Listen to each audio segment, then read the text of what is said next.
Construction contracts are basically prone to cost and overruns.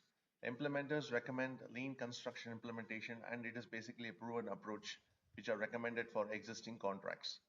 Lean principles are basically implementing tools and techniques that identify, reduce waste, and even eliminate them, thereby improving the work productivity so that all the projects are executed on time.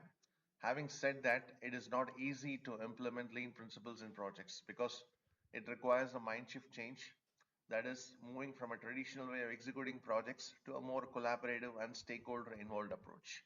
So, this mindset change is brought out through a top down approach where we bring in lean implementation as mandating through a contract.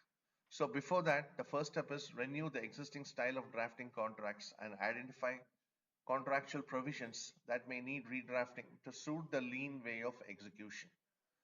To identify such clauses, though we can do it manually, but certainly evaluation can be taking time, error prone, and or subjective. Here is what we thought of coming up with an AI approach to find leanness in contract provisions. Contracts in AI has been explored by many researchers, but leanness in contract are not being explored yet. So this is actually a significant start in this direction. The methodology we are adopting here is data collection, labeling, training, and evaluation. Data basically comes from public contracts. We label the contract clauses into 14 groups. I basically come from a computer science background, and my co-author Dr. Murali contributed a lot in annotating the label in 14 different groups. So after annotation, our approach is to do training and evaluate the test results. So the sample clause and the annotated label is given as a reference on the right. Here we would like to discuss the results. We approach this as a typical classification machine learning model. The total data which we use is around 733 records. From a feature standpoint, there are two attributes, which are leanness description, which is a main feature, and the label that is used to denote whether the particular description comes from which of the 14 categories. The data is split in 80% for training and 20% for testing. So we have trained the data using a transformer-based NLP model, which is BERT, stands for Bidirectional Encoder Representation from Transformers, along with different variants of BERT, that is Bert-base-case, Bert-base, uncased, large case, and we also use another new technique called LoRa, which stands for low ranking adoption. The training is done for 18 epochs. One epoch basically covers all the training data as part of training process, even though we internally split them into various batches. Our primary evaluation score is F1. We have displayed the largest F1 score here, that is around 77%, which we got from training using the BERT base case model, sorry. This overall process gave us a lot of confidence that indeed transformer-based encoder models like BERT seems to be very effective because we got a fairly decent F1 score of 77%. So you have to remember the data size is around 500 odd from a training data standpoint, which is fairly small from NLP standards. Increasing the training data size will certainly increase the accuracy reflected through F1 score. Also, other interesting observations, we are able to see fairly better performance in BERT base case model compared to other models. We certainly want to improve the model. As part of the improvement process, we would like to focus on data, that is increasing the training data size significantly from the current one to at least to 2x to 3x size. To do that, we want to take contract data from different jurisdictions that provides a most close real world distribution. And it will also help in increasing the training data spread.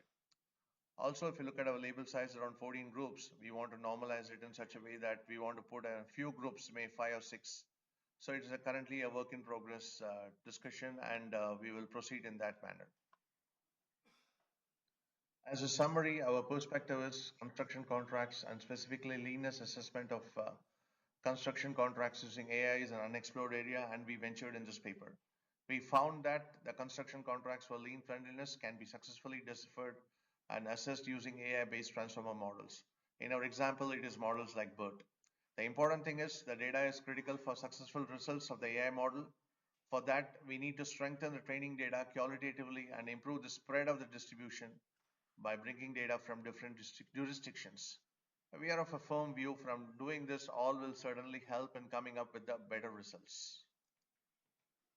We have come to the end of the session. Now, in case of any questions, our corresponding author is Dr. Murali, who can be contacted. The details are given over here. Now, on behalf of all the authors, thanks a lot for the opportunity to present our work. Thanks again.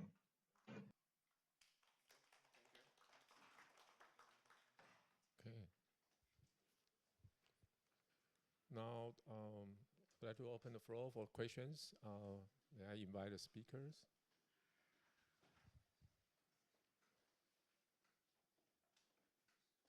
Okay. Any questions for the speakers?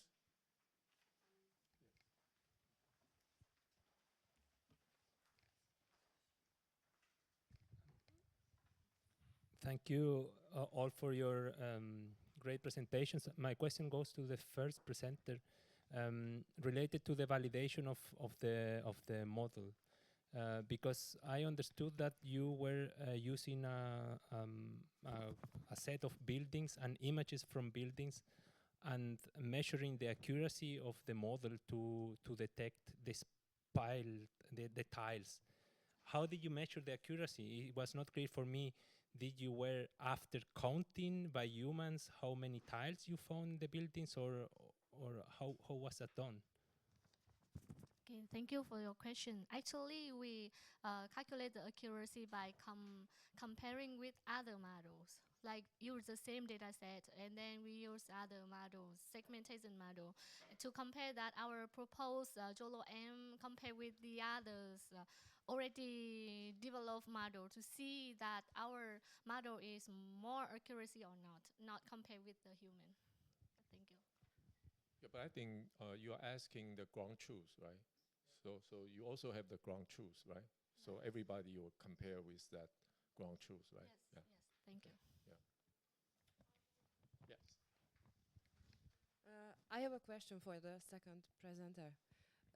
So I am working in the industry, especially in cost estimation, and my question is, how can we apply your solution if we already have some, I don't know, we use Excel for cost estimation, so how we can apply this system that you developed? What can be the benefits? So thank you for your question. And so actually for the industry people, because this research is collaborated with some industry professionals, and according to my understanding, they usually do the cost estimation based on their menu judgments. So usually they will look up for the historical data based on the current design information, and then has some discussion, and then come up with an initial cost estimation. So here, if we adopt our method, I think the first benefit would be it will be very time consuming, time saving. So it will save a lot of time for these estimators. But I wouldn't say it can replace them completely, because I think it can be an important reference, because as I presented, the accuracy is quite high. Actually, I can show you the comparison with some industry results. So, sorry, let me.